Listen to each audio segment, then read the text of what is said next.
In Mexico, authorities reported the situation on the U.S Mexico border is normalizing after the Title 42 expired.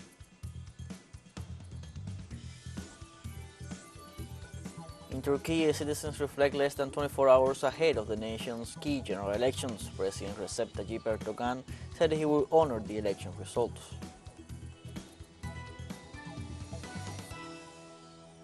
And in Senegal, citizens took to the streets to demonstrate against President Macky Sall's intention to run for a third term in office.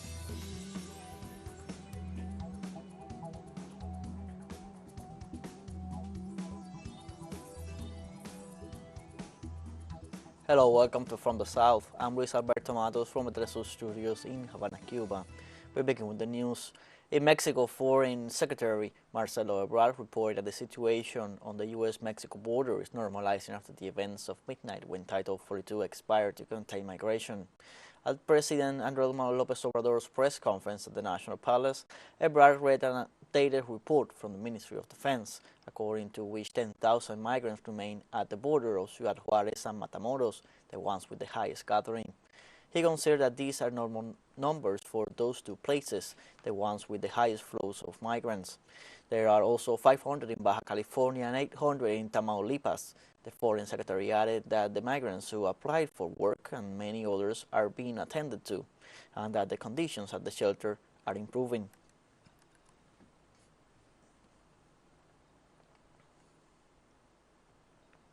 U.S. President Joe Biden welcomed Spanish Prime Minister Pedro Sánchez to the White House, where they discussed several topics as Spain takes on the rotating presidency of the Council of the European Union in July.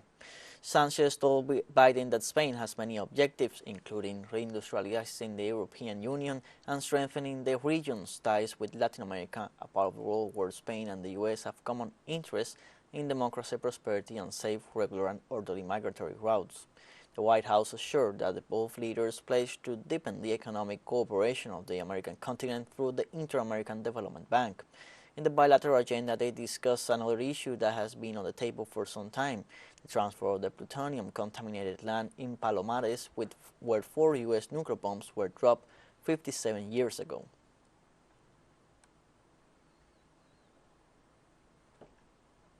At the end of the meeting at the White House with President Biden, President of the Spanish government, Pedro Sánchez, offered some declarations. I believe that both governments agree and have a very similar vision on how to deal with the fight against illegal migration. And I believe that the best way to build a regular, orderly migratory system, respectful of the human rights and migrants, and therefore against the mafias that traffic and gamble with the lives of many human beings, both in America and in Africa in their transit to Europe, is to promote positive incentive to legal migration. We also talked about the digital revolution, artificial intelligence, digital rights, and energy transformation linked to climate change. I think the two governments are very much aligned on everything that has to do with climate goals. In Sao Paulo, at least 50,000 people are homeless, and the Conservative mayor's office is carrying out repressive policies against the sector of the population. In response, homeless people and human rights organizations protested in front of the City Hall. Our correspondent Ignacio Lemos is there with the details. Winter is coming, and Sao Paulo's mayor's office, led by conservative Ricardo Nunes, is not providing solutions to the city's housing crisis. Quite the contrary. They are taking away the floats. They are taking away the tents of the homeless people, taking away their documents, clothes, medicines. There is an extreme violence and elimination process.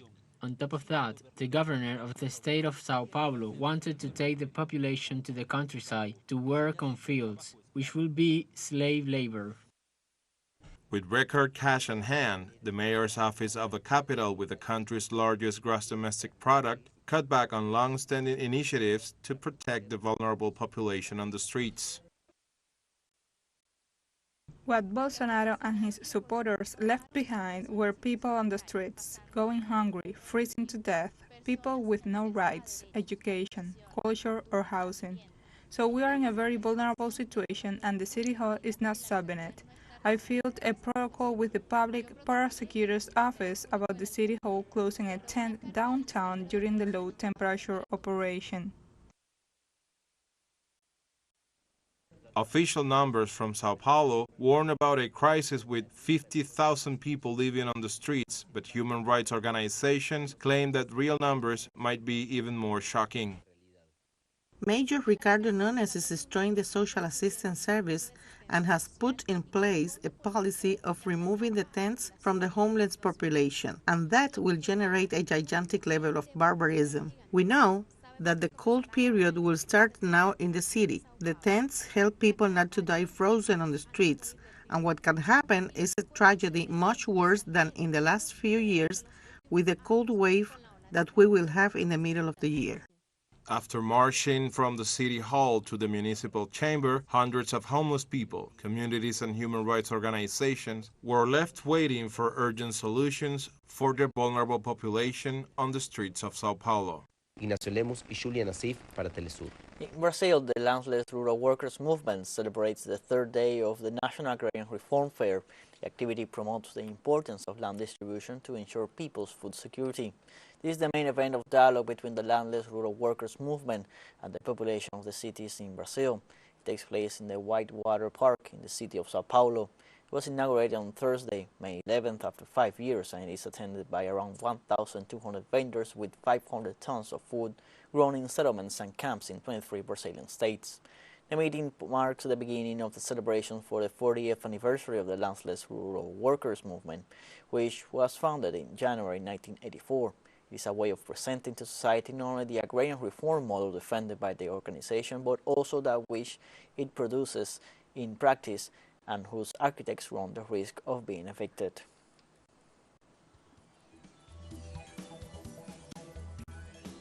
Let's take a short break, but remember you can join us on TikTok at teleSUR English, where you will find news updates, and much more. Other stories coming up, stay with us.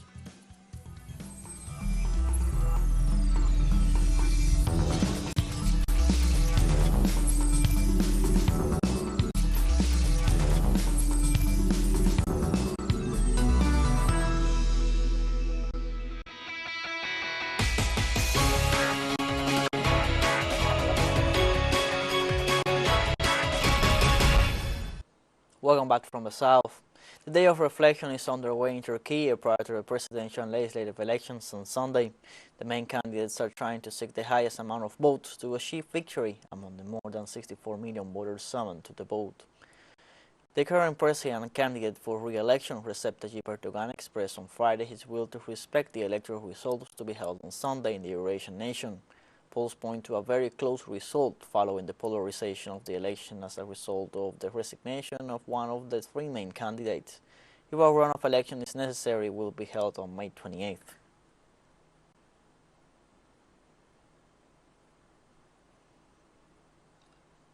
Next Sunday, May 14th, elections will be held in Turkey, where the main candidates will be the opposition candidate Kemal Kılıçdaroğlu and the current president Recep Tayyip Erdogan, who has closed his campaign this May 12th in Istanbul, where he is trying to get votes in view of the tight results offered by the polls. Our correspondent Sergio Rodrigo has more details. Thousands of citizens have gathered in Istanbul for the closing of the campaign of the candidate for re-election, Recep Tayyip Erdogan, who is running for a second consecutive presidential term in the elections. The president has ruled the country since 2002 as prime minister, and following the 2017 constitutional referendum, he serves as the country's president. Recep Tayyip Erdogan has mobilized all the projects of the last 100 years. Erdogan is the one.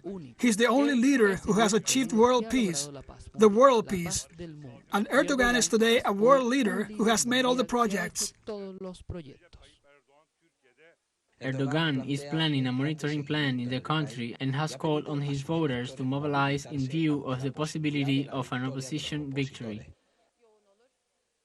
If Erdogan loses, there will be more wars in the world. The PKK will be freer, and Turkish people will have less right to speak out. Election polls show a closer result by narrow margin. The opposition could win after the support of 6 opposition parties and the explicit support of the second largest opposition party in Turkey, the Republican People's Party. Political experts say the vote will be decided in a few districts and the difference may be minimal.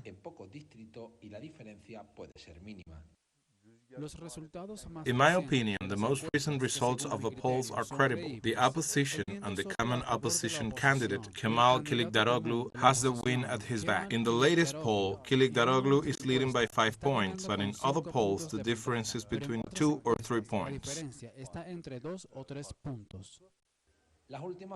The last hours of campaigns have become crucial for candidates seeking the vote of the undecided or the abstentionists, which could tip the balance between the ruling party, justice and development, which has governed the country for 20 years, and the opposition. Sergio Rodrigo y Carlos Gil, teleSUR. Ahead of Turkey's election on Sunday, a member of the Central Decision Board of President Recep Tayyip Erdogan's AKP party, Harun Ermagan, assures the people will give them one more term to serve the country. The reaction that we see from the electorates on our local events, rallies, is that people will continue to support President AK Party and Erdogan. And in fact, we have seen historic high participation to our rally in Istanbul with 1.7 million participation. Is telling us that people will going to give President Erdogan and AK Party one more term to serve this country. The Turkish people, like I said, have a very strong culture of democracy. 87% participation is a way different, very higher than any other European country can get. And people show that they want their voices heard through ballot boxes. And of course, anyone would respect whatever decision comes out from the ballot boxes. The Central Election Commission of Turkey decided not to cancel the ballots issue for the withdrawn candidate of the presidential elections, Muharrem İnce, leader of the Memleket Party, informed on Saturday the president of the body, Ahmet Yener.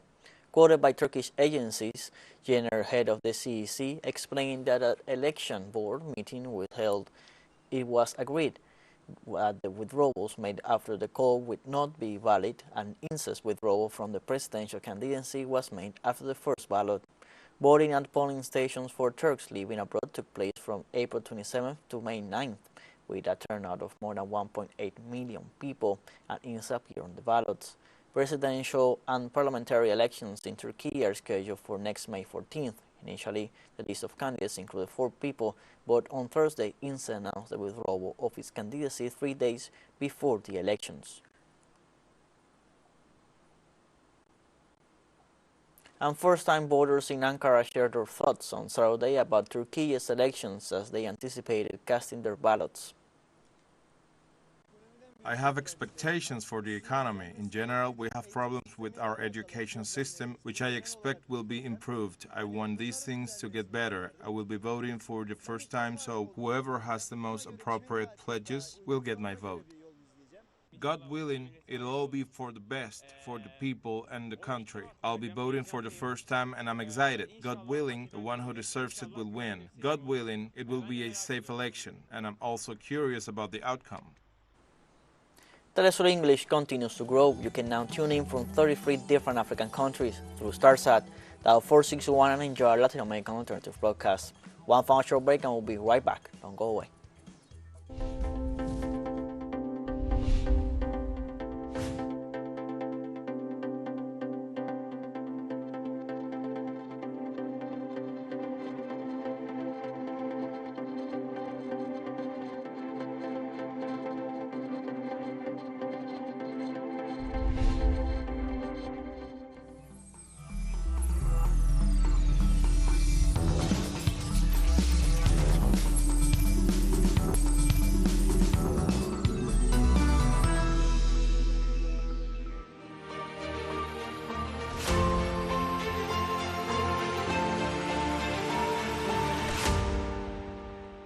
Welcome back from the south. On Saturday, an Mi-8 helicopter and a Su-34 fighter bomber crashed in Bryansk province bordering Ukraine. The helicopter went down in Klinci district while the firebomber crashed in the vicinity of Starodub municipality. According to local telegram channels, the two people on board the Mi-8 as well as the pilot and navigator of the Su-34 died. After these two incidents were confirmed, the plan to intercept saboteurs who could be linked to the downing of the aircraft was activated, details telegram channel MASH. So far, neither the Defense Ministry nor other security bodies have commented on the two events. Shortly afterward, Bryansk Oblast Governor Alexander Bogomas confirmed the downing of a helicopter in the town of Klinci, where one civilian was injured as a result of the crash.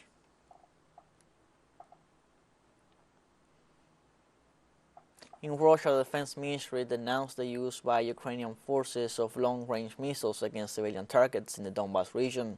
The missiles were provided to Ukraine by the United Kingdom, which was the first country to deliver this type of projectile. On 12 May, at around 6 p.m. Moscow time, Ukrainian Air Force combat aircraft carried out a missile strike on the polymer product company Polypak and the meat processing plant Milan in the city of Luhansk. Storm Shadow air-to-air missiles supplied to the Kiev regime by Great Britain were used for the strike, despite London's declaration that these weapons would not be used against civilian targets. As a result of the strike, a fire broke out on the territory of Luhansk's food and chemical industry factories. There is damage to nearby residential buildings. Civilians were injured, including 6 children. Germany's government has announced a new military aid package to Ukraine with a total value of $2.9 billion, the largest amount provided by Berlin since the beginning of Kiev-Moscow conflict. The delivery plans were confirmed by the country's defense ministry. According to the media, the package agreed in recent days during confidential negotiations will be unveiled on Sunday during the presentation of the Carlo Magno Prize to Ukrainian President Volodymyr Zelensky. Among the military equipment, Berlin intends to equip Kiev with at least 30 Leopard 1 tanks, 18 self-propelled motors, 15 Gepard anti-aircraft armored vehicles, 20 Marder infantry vehicles, and over 200 armored fighting vehicles.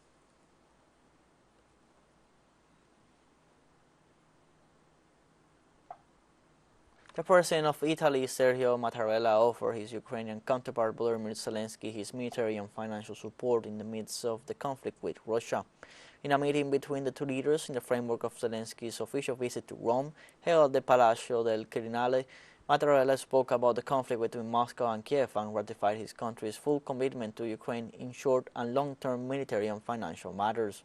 The Italian president also conveyed to Zelensky his country's support for Ukraine's candidacy to meet the necessary parameters in the process of its integration into the European Union. Zelensky arrived in Rome on Saturday morning as the first stop of a small European tour that will take him to Belgium on Sunday.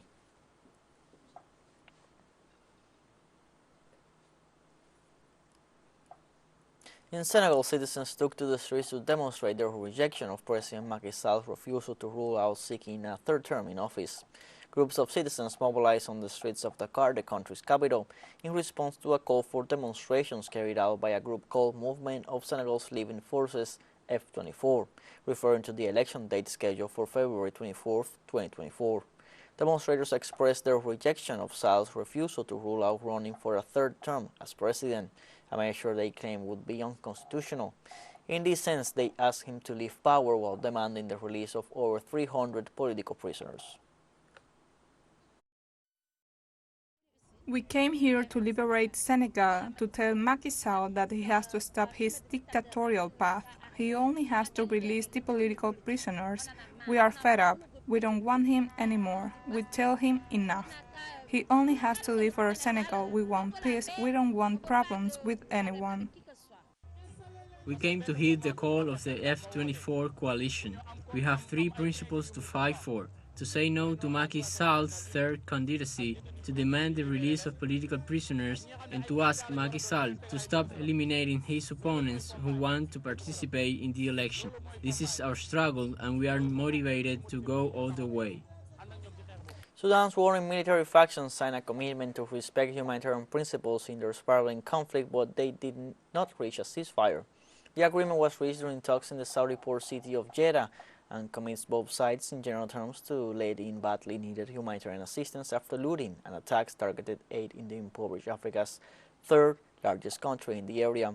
The declaration calls for the restoration of electricity, water, and other basic services, the withdrawal of security forces from hospitals, and respect for burial of the dead.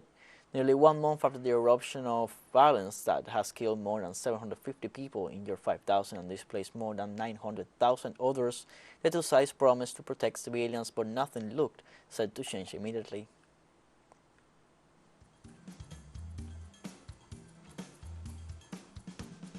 We have come to the end of this news brief. Remember, you can find these and many other stories on our website at telesurenglish.net. Also join us on social media, Facebook, Twitter, Instagram, Telegram, and TikTok. For TeleSUR English, I'm Luis Alberto Matos. Thank you for watching.